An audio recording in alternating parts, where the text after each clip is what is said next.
cracks there for a while, I guess. These look fairly fresh. What's interesting is it's got like some type of backer plate in here, and it cracked right at the end of it. It's kind of here. There's a baffle or something right under here that looks to be part of the structure or something.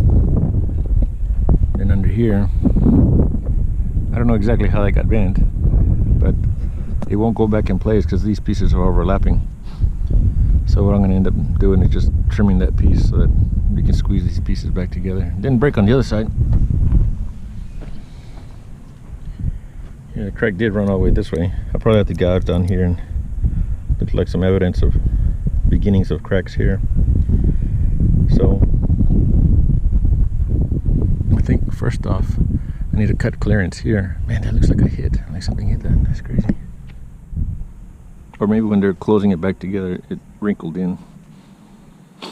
Either way, I'm gonna have to cut some clearance here so that this closes back together. And this one may be a little bit of a struggle to get it back right. I don't know necessarily that I'll be able to put a backing plate in there. Same thing with this side here. Now knowing how thick it is, it only seems to be like 5/16 thick or so. I'll be able to just be real careful as to how deep I go with the gouger. And same here. If you look real closely, it looks to be somewhat of a backing plate in there somewhere. Right in there. And this being roughly 3/8, 7/16. I'll just have to watch it. But fortunately these backhoes aren't too terribly strong where they'll override weld if it's done fairly good as far as the strength. So now you know the project. Like again, I'll start with cutting this bottom piece and seeing if I can't squeeze those back together. All right, hang tight.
see, it's not really consistent. Root opening is sketchy. It's about as close as it's gonna get. And so here's where the trick comes in. You gotta be able to change your amperage settings, or maybe even your polarity, to keep from burning through some of those keyhole areas. I mean, the whole thing's an open root. So it looks like from here at least 5/32, maybe 5/16, quarter inch, I mean, sorry. So some spots big, some spots small. The tricky part is to do it, fill it in well. So we'll give it a shot and see the progress. Alright, well, I'm typically known for 70/18 on everything. So I'm going to try a 60/11. I think that's what I got.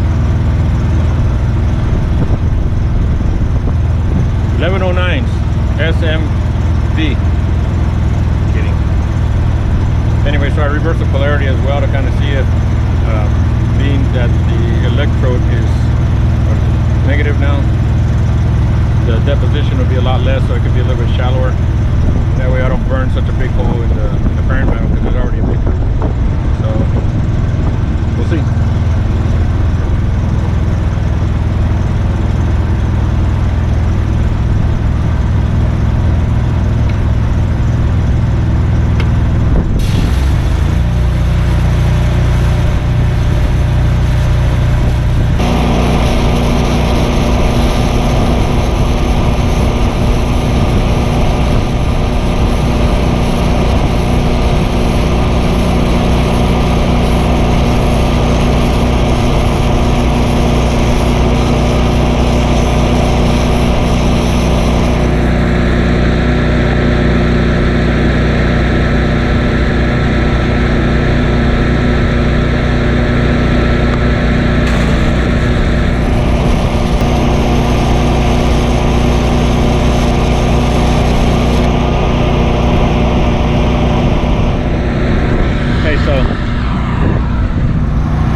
Pretty, but it's filling in.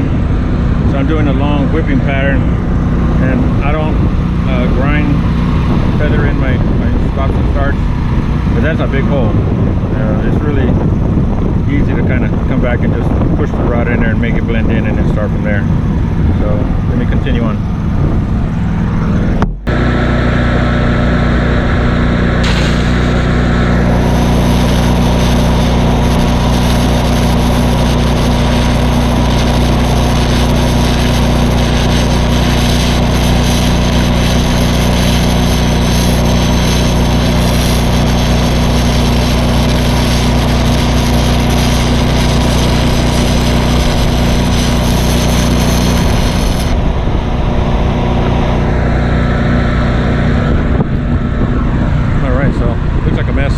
Probably is a mess, but let me clean it up and see what we got.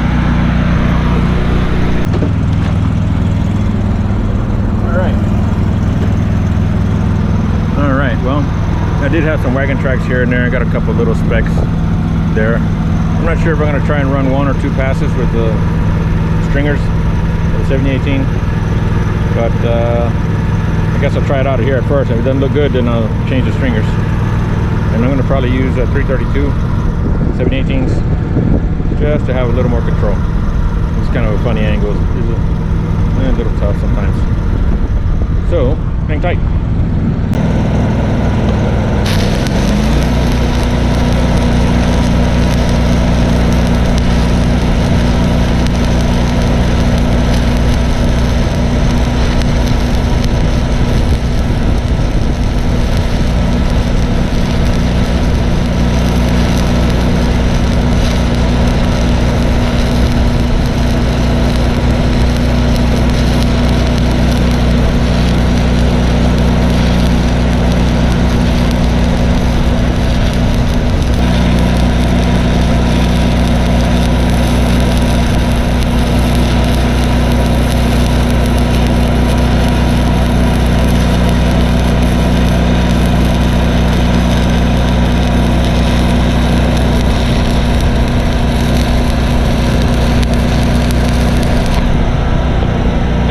Restart. I couldn't see it.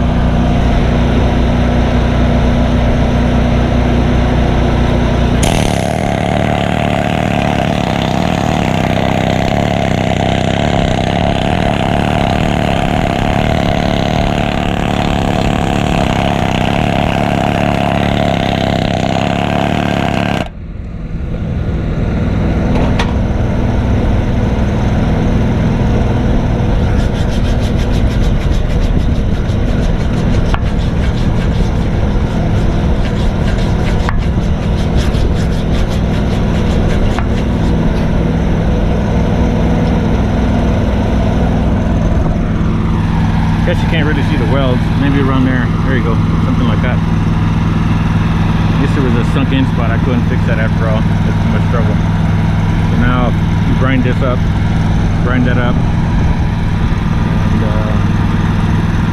start on the top. Very similar principle, except this one I'll just have to gouge, you know, as deep as I can. Same thing with this overhead. I might run out of battery, so I might just show you the finished product. Don't know exactly yet, so we'll see.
Did a little air gouging. I had to grind it up a little bit, grind that weld off that the screw dog goes down onto. It's kind of funny because I like to put needle scaler marks on all my grind marks so you don't see the grinding itself.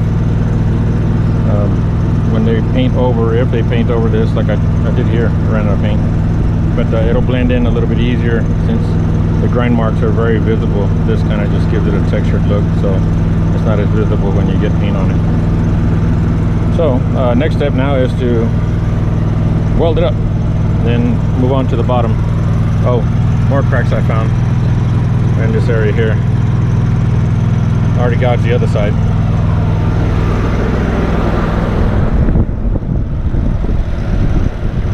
I'm serious about my umbrellas, eh? It's hot out here sometimes. Yeah, so that was cracked on both sides. Found a couple little hairline cracks. It didn't go far, so that'll be the next step. All right.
finished it up.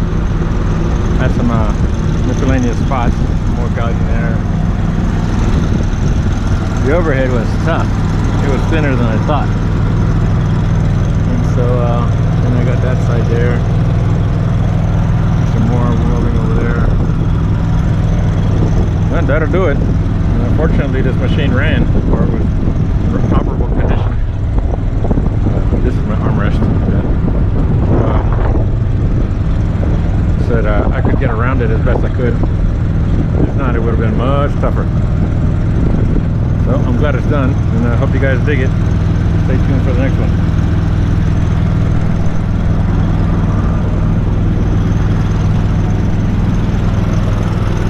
Give a bit of an overview.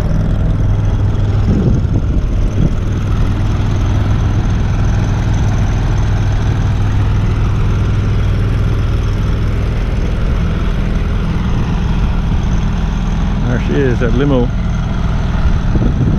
welding rig.